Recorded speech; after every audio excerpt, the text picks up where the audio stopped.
O le ua maua mai le isi vaenga mo le sirfia le tatou tunu le tau le sa tu fisili ai. O le ua maua mai sina o tonga o le keisar ko inga o papa stuin ngia so. Oi, ia hoa ngai le fai. Ia o le unga le ua iai o la ua tu le ia tu o la ua tau fi ia se ia o ia o ke topa. O na maua tonu mai la ia lea sao o nga maua kong mai lori unga o le.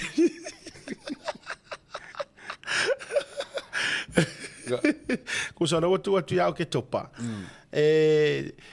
Tu e le avanoa o tu iai pe na te talia ina i o ina le morianga o na morianga nei e wha. Wha pe lima. Ia morianga fau. Ia morianga fau. La la watu ai until la October. Le foto e mai lunga le le Samoklopo. Ia. It says here, former Prime Minister and leader of oppositions, Honorable Tula Ipasai Malirangawi, will have to wait until October to enter a plea for 4 new charges of defamations and 1 charge of harassment. E fala. Na lau kua kurko inga e... Sa ye le kod, sa ye le whatwhamsing. O tele o mauti se mai ala na to sa ili pe sa haru ai e kula i anga a le watu mai lava noa e tu watu ya o ki topa. Ia pe io e ko inga pe le io e. Por ha mela ave io e mamao ai a anga a rewa o le mengaru ke o foi le ata wo. Ai se mela io e mamao ai a le anga pisa mai ngai. E o ko kongor ka para benge mai wa nga foi le nei. O te matua fola i me uma. Ale mo o kongi ale le se plio foi. Ia ko ku le vangor koi. Ko ila va. Ia. Bo mo le kilipi le palmia. Sei ona already le kilipi fa mo mole. Sei avi fa la kilipi le. Ai e to e vatu fa mo le fa funga mo sa mo. Mai mo le ma e tau mo fai e te ma fau loto. Ila ngona ma le sa ia le fionga le pale mia. E tu sa yo le issue le ile fa ilonga le wa te iwa au vatu New Zealand ile tasi o suio sa mo le kovan. Ai le o si le fia le pale mia mo le finga malo. Ia le la vatu lunga. Ia ma le suio fa le lupo se tu atu ta il malo. Ia la tala le tatu mta upu tu la fono e o isi mea.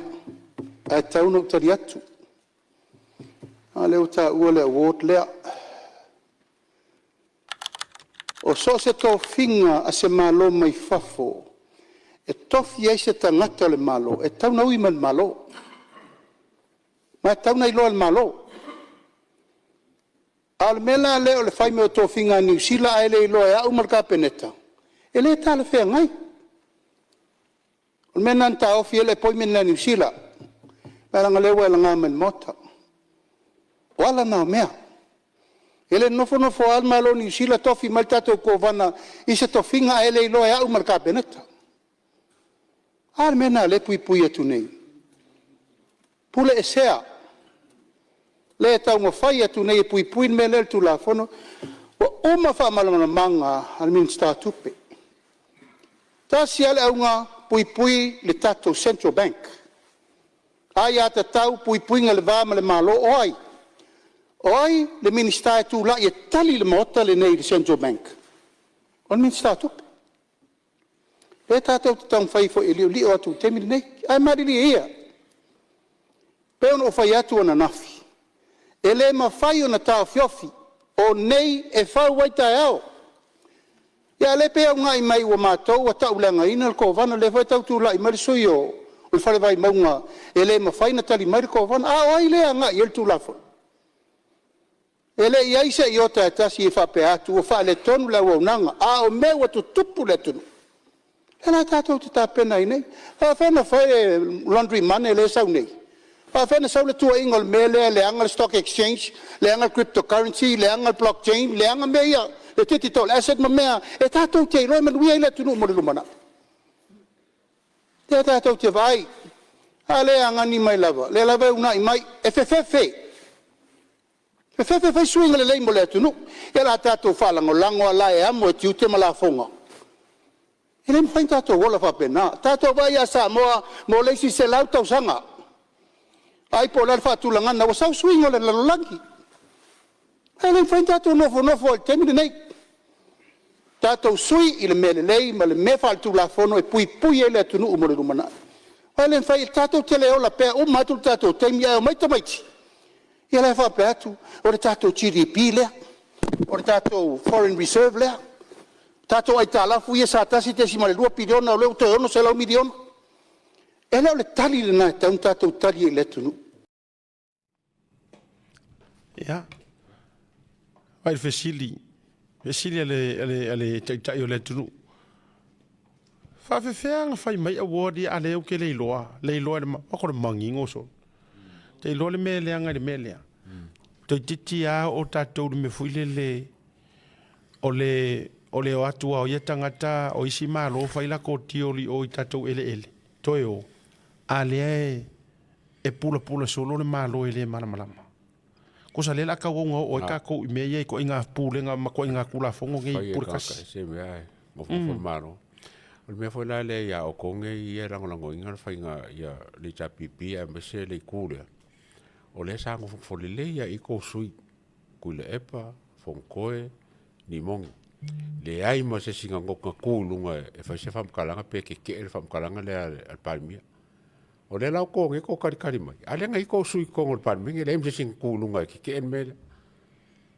A foi lana lai malama le leile a tau. Lai malama le lei. Fatolo wingo le tala. Malama lai sa or palmia. Ya sa. Menga fen kan. Mana tuai mo musu e fatau te elanga o lai fa mau hansat la ko fa makalanga.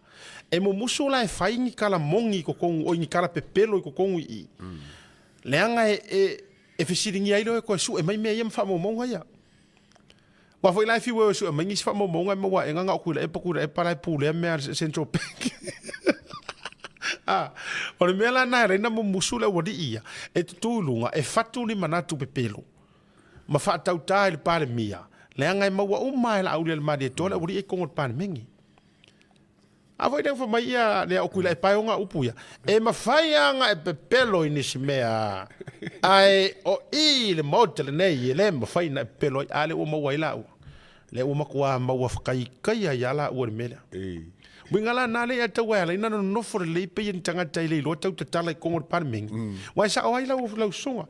Sa ka wa ku ku ro lunga se simpa pe aku. O le me fi fa sa o lo fionga le fo kalai e le sa o tala le al parmia. O fai longa yo fellow po fella. What are you me? Ang sa ngi fai longa di uf. Ngi ya fai longa. Fai longa le ya le parmia. Ma fu la tala ona sa o no fo. E o maya langi usila talo mata. Wa nga kalanga sa kong fai. E o maya ni usila talo mata le au te si o solo ai te ua tofia ele malea o te le lose mea.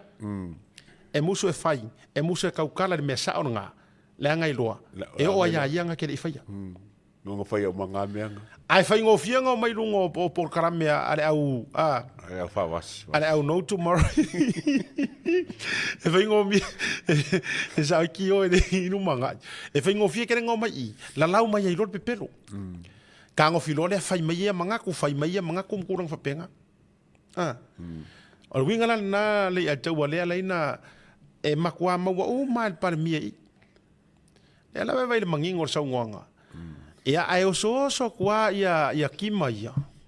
E o so tua tima ia ole tau mafai e te lo la utala. Tasi le tangata wo va ai tu lava.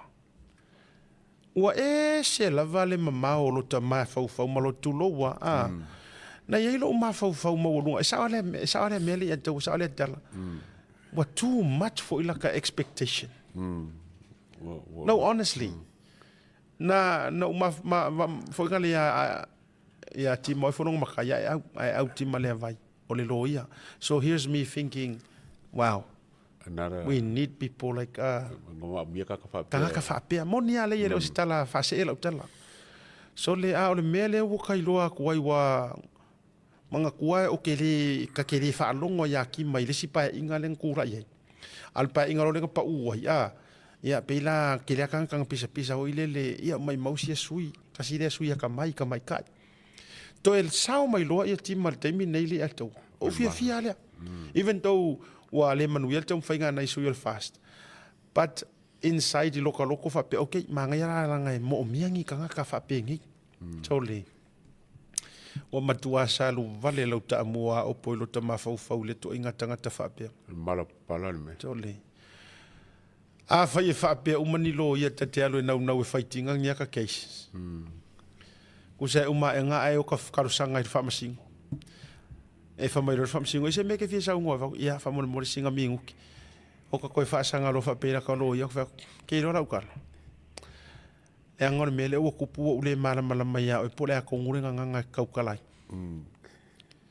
O ule mala ma. E ufo i rau whaasa, ma kwa unge ngefua i kwa inga meke whaia. E fo i lata vai e tunga. E lele leise meo se whai pule ino sia. O le tua lalo lea ngai e yo tino toto i vi whale arupo. Ai ele au ngā se mo se meo se ka mai ka i e ku ikele ma ingosia i ko kongo le pare mengi. E te le i aru atu e te aru e te tū moni au o. Ngā e aru ako e sa iri se mangui o whale arupo. O re kalara ngā mare whaukuanga mo oe. E le o ka ua kua soa whae au kuloua. Ai au e te aru atu e te tau mawhai e tasi i mata fei au o le tau fola le nā o tau whai ngā o ma tau tangata whai longa ma utona. O sa ngara ako ako ki whengi ko wo. Aru e ki whengi le awala ia ka whale leile awala aru i kai whale arupo. Kuloua. Aru e whi ngau inga ia koe whale leia whale arupo pe o whale arupo mai le amakanga. Sa o iai kangaka i mana nei alanga o i. Ai iai se nguu lei ataua. Ai iai se fio anga kongo sa moa. E ta tauna matua tumu i kurisi ya so uma. Whale arupo. Ai sea. Leanga o lae si ui e whai uma iei kala lea kungu. Mai saua se ia pā ia whale arupo. Mai whikiuka se ia pā ia. Mai vai. Ai ia la se fio anga e kaunga halu se whai pule. Kulou. Alenga ngaka mai kau mawhai ngā. Ea kulou ko inga ia e au. Sa i mua. Alenga makua ngia re fuare leo whale arupo a kura i mai fuyongo. Ale eto. Leanga o po ia whamanu i o whanga i ngase o le tino. Wale ato ele malosi o fuyono. Ai e kari kongunga a ngā wawenga pare mai fuyongo i maronga malosi a kokoa. E koe whaafo i umma kuale au le leo maka anga ma keunga.